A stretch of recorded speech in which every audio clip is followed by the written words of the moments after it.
Hey Magic players, this is Ben with MTGFrontierGuide, and today we're doing a deck tech for 4-color Rhonas and Company. We're going to start things out with 4 copies of Collected Company.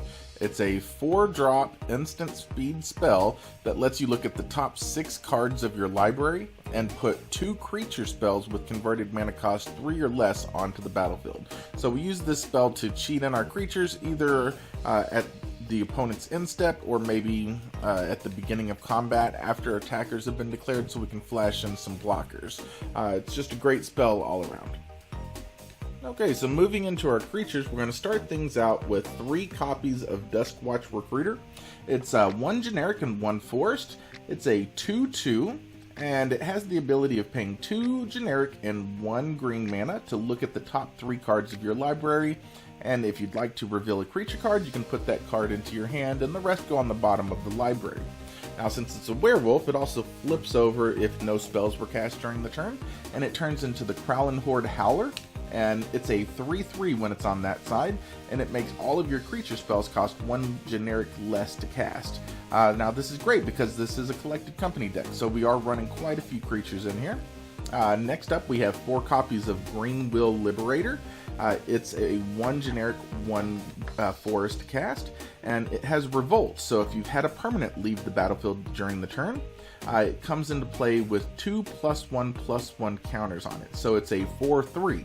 And that 4 power is important, so we'll talk about that here in a minute. Then we have 3 copies of Sylvan Advocate. It's a 1 generic, 1 green casting cost, and it's a 2/3 with Vigilance. And as long as you control 6 or more lands, Sylvan Advocate gets +2/+2, and also any land creatures that you might have as well get +2/+2. And so it is a 4/5 whenever you have 6 or more lands. Once again, that 4 power is important.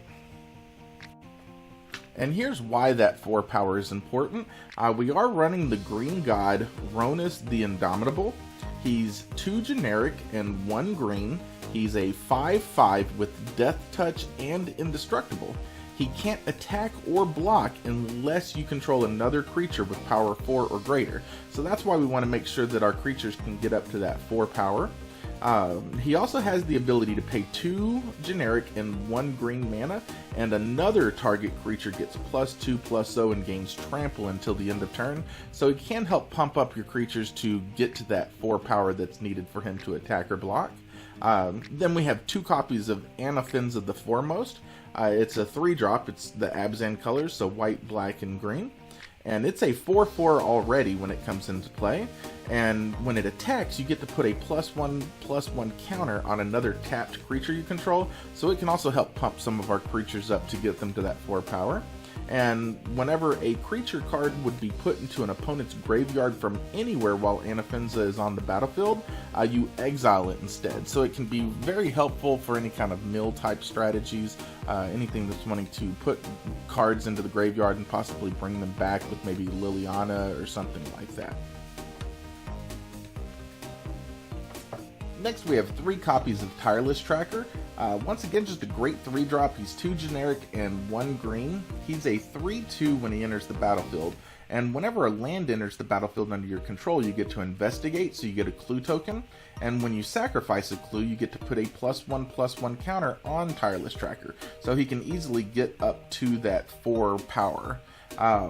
He's also just great because he provides that card advantage of the drawing clues later on in the game. So if the game does get grindier and goes on longer, you have that card advantage from the extra lands coming into play. Then we have 3 copies of Renegade Rallier, and he's a 3-drop. He's a 3/2, so he doesn't quite hit that 4 power. But if you have Revolt, whenever he enters the battlefield, you get to put a permanent with converted mana cost 2 or less from your graveyard onto the battlefield. So you can bring back one of the fetch lands that you used, or you can bring back one of the 2 powered or one of the 2 converted mana cost creatures back to the field. So he's very versatile, and he does help us actually ramp quite a bit to maybe get Sylvan Advocate online or something like that. because he can just bring back a fetch land on turn 3. So by turn 4 you actually have 5 lands already. So he's a very good creature. I really like Renegade Rallier in any format that you have access to fetch lands. And we have 2 copies of another new card from Amonkhet, which are going to be Prowling Serpopards, and it's 2 green and 1 generic, and he starts out at 4 power already, and he can't be countered, and he makes it where creature spells you control can't be countered. So he's especially valuable in any kind of control heavy meta areas, because he makes it to where none of your creature spells can be countered. Now obviously that doesn't protect your collected companies, but the majority of your deck is creature spells, so he can be very helpful in that scenario. Next up is one of my favorite cards. I was sad when it got banned from Standard. It's Reflector Mage. We've got 3 copies of him. He's a 1 generic, 1 white, 1 blue, and he's a 2/3. When he enters the battlefield, you get to return a creature an opponent controls to its owner's hand, and that creature's owner can't cast spells with that name until your next turn.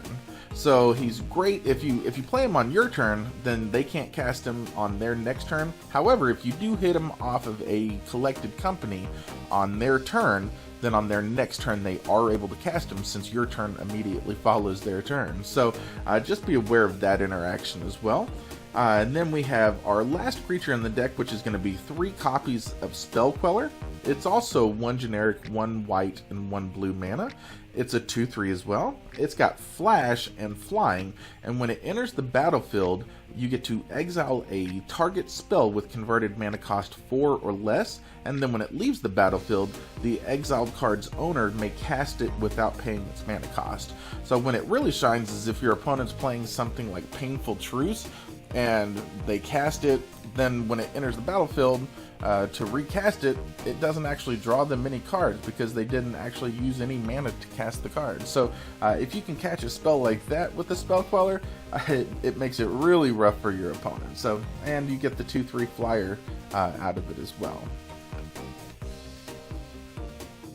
So we don't have many non-creature, non-land spells in the deck, but we do have 3 copies of Fatal Push. It's 1 black to cast. It destroys target creature if it has converted mana cost 2 or less, unless you have Revolt, and then it destroys the creature if it has converted mana cost 4 or less.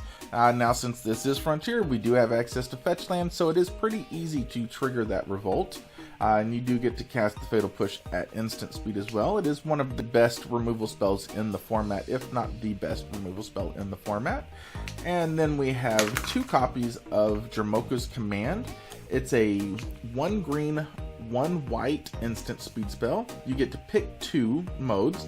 The first mode is prevent all damage target instant or sorcery spell would deal this turn. Second mode is target player sacrifices an enchantment. Third mode is put a +1/+1 counter on target creature. And the last mode is target creature you control fights target creature you don't control. So typically we're going to be using this to most likely put a counter on one of our creatures and then fighting a creature they control, or using it to just prevent some kind of damage from one of their instance or sorcery spells. If they're using something like a Radiant Flames or some kind of damage based sweeper, these are great to interrupt that plan of theirs. So just a great utility card. It has a lot of different functions on it, and that's why we wanted to make sure we included it in the deck.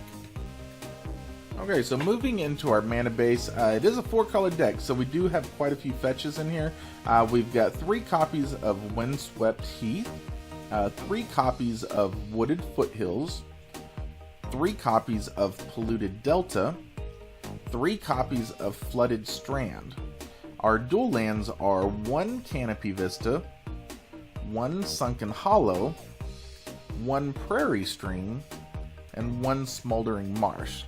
And then we're going to finish up the deck with 1 basic swamp, 1 basic island, 2 basic plains, and 3 basic forest.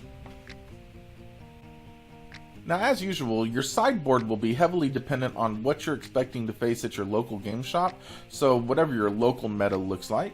I probably say it every week, but Tormod's Crypt is a great answer for graveyard shenanigans. It's a 0-drop, and you get to sacrifice the card and exile all cards from target player's graveyard.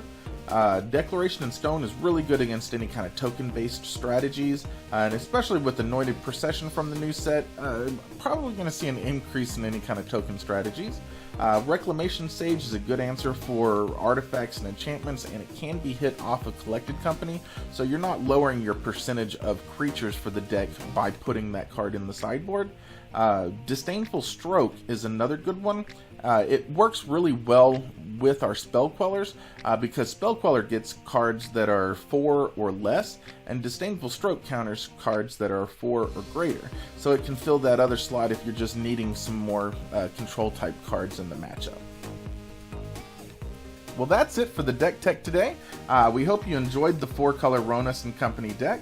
If you liked the video, make sure you hit that like button. Subscribe if you haven't subscribed already. Go ahead and share the video if you want to share it. We definitely thank you for watching. Leave us a comment. Let us know if you build the deck, if you liked it, if there's any changes you'd make to it, if there's anything that you'd like to see in any of the future decks. If you'd like us to do a specific deck tech, let us know. Once again, I'd like to thank you for watching. This has been with MTG Frontier Guide. Y'all get out there, play some Magic, have some fun.